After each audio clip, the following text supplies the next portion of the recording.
জীবনের একটা পর্যায়ে গিয়ে গত 4 বছর বা তারও বেশি সময় ধরে আমি এক কাপড়ে অভ্যস্ত হয়ে গেছি। আমার অফিসেও আমি এই কাপড়েই যাই, আমাকে রাস্তায় দেখলেও আপনি এই কাপড়ে দেখবেন। আমার থিসিস ডিফেন্স আমি এই কাপড়েই দিয়েছি, আমার চাকরির ইন্টারভিউ আমি এই কাপড়েই দিয়েছি। অর্থাৎ যেটাতে আমি কমফোর্টেবল আমি ঠিক সেটা পরেই যাচ্ছিলাম। আশা করি সবাই ভালো আছেন। প্রথমত হচ্ছে এই ভিডিওটা ক্লিক করার জন্য আপনাদেরকে ধন্যবাদ। আর দ্বিতীয়ত হচ্ছে আজকের এই ভিডিওতে আমরা একই সাথে খুবই ইন্টারেস্টিং এবং ইন্সপায়ারিং একটা গল্প শুনতে যাচ্ছি, যেটা আমার ব্যক্তি জীবনে স্পেশালি আমার টিনেজে খুব পজিটিভ একটা ইম্প্যাক্ট ফেলেছে বলে আমি দৃঢ়ভাবে বিশ্বাস করি। আজকের আমি হয়ে ওঠার পেছনে এই যে গল্পটা আমি বলতে যাচ্ছি, এটার প্রত্যক্ষ না হলেও পরোক্ষ ভূমিকা আছে বলে আমার ধারণা।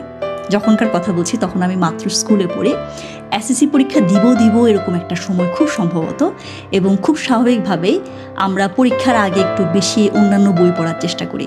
বিশেষ করে যদি আমরা এমন একটা পরিবার থেকে আসি যেখানে হচ্ছে পাঠ্য বইয়ের বাইরে অন্য যে কোনো বই পড়া নিষিদ্ধ থাকে। আমার ঘরে তাই ছিল। খুব সম্ভবত আমাদের টিনেজে দেখা যায় নিষিদ্ধ জিনিসপত্রের প্রতি খুব বেশি আকর্ষণ কাজ করে। তো আমার ঘরে হচ্ছে পাঠ্য বইয়ের বাইরে অন্য সব বইকে বলতো আউট বই, এবং ঘরে আউট বই আনা যাবে না। সো যাদের ঘরে এরকম আউট বই আনা যাবে না তারা নর্মালি যেভাবে বই পড়ে পাঠ্য বই খোলে, ভেতর হচ্ছে আসলে গল্পের বই, আউট বই। হ্যাঁ, আমিও তাই করতাম। এবং পরীক্ষার আগে আমি এরকম একটা বই নিই, একাডেমিক বই। তারপরে হচ্ছে যে এই বইটা আমি ভিতরে রেখে পড়ছিলাম তখন, সেই বইটার নাম হচ্ছে উইংস অফ ফায়ার। তো আমরা জানি যে উইংস অফ ফায়ার হচ্ছে এপিজে আব্দুল কালামের জীবনী, এবং ওনাকে সবাই চিনি আমরা এখন, স্পেশালি আমরা যারা সোশ্যাল মিডিয়া ইউজ করি। অ্যাটলিস্ট এই ভদ্রলোকের চেহারা সমেত ওনার বিভিন্ন ইন্সপায়ারিং কোটগুলো আমরা দেখতে পাই। হ্যাঁ, এবং আমরা জানি, অ্যাটলিস্ট এতটুকু জানি যে এপিজে আব্দুল কালাম হচ্ছে ইন্ডিয়ার 11তম প্রেসিডেন্ট, এটুকু আমরা জানি। এবং ওদের যে স্যাটেলাইট উৎক্ষেপণ বা ওদের রকেট সায়েন্স, ওদের প্রতিরক্ষার অগ্রদূত যে ছিল সে হচ্ছে এই এপিজে আব্দুল কালাম।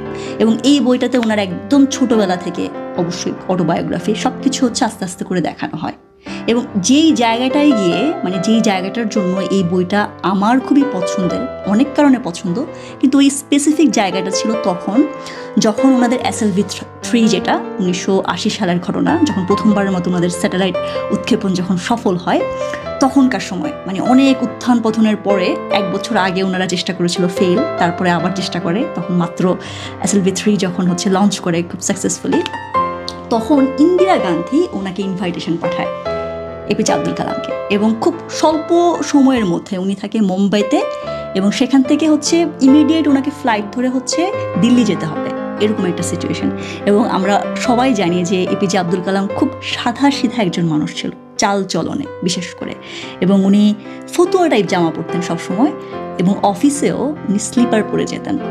তো উনি যখন ওই মুম্বাইতে যখন ছিলেন উনি তখনও ওনার কিন্তু সেই পোশাকেই ছিলেন। কিন্তু যখন প্রেসিডেন্ট কল করে, ইন্দিরা গান্ধী ওনাকে কল করে যাওয়ার জন্য, তখন উনি একটু সংকোচ বোধ করতে থাকে যে এই গেটআপে স্লিপার পরে প্রেসিডেন্টের সামনে উনি যাবে কিনা।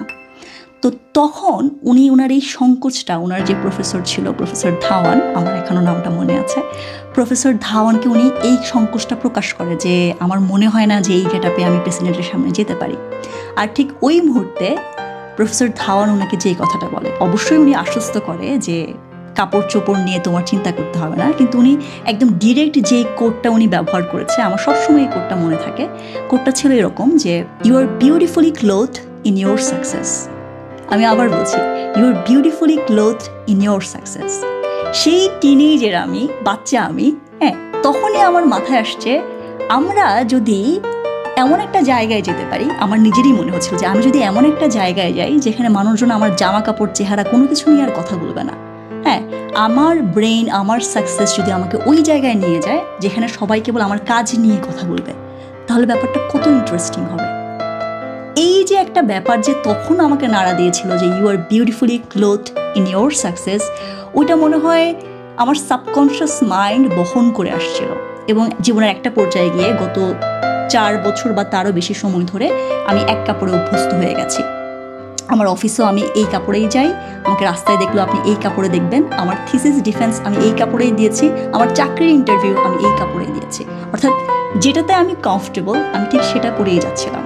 আমি বলছি না যে গ্রুমিংয়ের দরকার নাই, অবশ্যই দরকার আছে, কিন্তু আমার হচ্ছে মনে হয়েছে যে আমি এমন একটা টিমে কাজ করতে চাই বা এমন মানুষজনের সাথে কাজ করতে চাই যারা আমার চেহারা বা জামা কাপড় দিয়ে আমাকে জাজ করবে না, বরং আমার ব্রেন, আমার কাজকর্ম দিয়ে আমাকে জাজ করবে।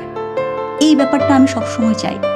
খুব সম্ভবত আমার এই ফিলোসফিটার পেছনে এই APJ Abdul Kalam wings of fire এই বইটা আমার ধারণা বেশ ভালো রকম প্রভাব ফেলেছে। হ্যাঁ, আমি স্পেসিফিক করে বলবো না যে কেবল এটাই, কারণ আমার শপিং করতে বিরক্ত লাগে, এটাও একটা কারণ। তবে এই ঘটনাটা যে you are beautifully cloth in your success, এটা হচ্ছে আমার এই বইয়ের সবচেয়ে ইমপ্রেসিভ যে জিনিসটা লেগেছিল, সেটা হচ্ছে এটা। তো এটাই বলতে চেয়েছিলাম। এই মানুষটা একজন চমৎকার মানুষ, ওনার এই বইটা আসলে আমার এত পছন্দের। আমি মানে বেশি পছন্দের বই হলে আমি আর কথা বলতে পারি না। আমার কাছে মনে হয় যে যদি আমি নষ্ট করে ফেলি বইটার যতটা সৌন্দর্য, সেটা যদি আমি প্রকাশ করতে না পারি, তাহলে মানুষজন বইটা বুঝবে না, পড়বে না। তো এটা একটা রেসপন্সিবিলিটি বলে আমার কাছে মনে হয়। সেজন্য আমি আমার এত পছন্দের একটা বই নিয়ে এতদিন কথা বলি নাই, কিন্তু আজকে ফাইনালি কথা বললাম এবং আমার খুবই ভালো লেগেছে। কথা বলে আপনি বইটা পড়তে পারেন। হ্যাঁ, এটাই হচ্ছে শেষ কথা। আপনার সাথে আমার পরবর্তীতে আবার দেখা হবে। সে পর্যন্ত আপনি ভালো থাকুন। ঠিক আছে? আল্লাহ হাফেজ।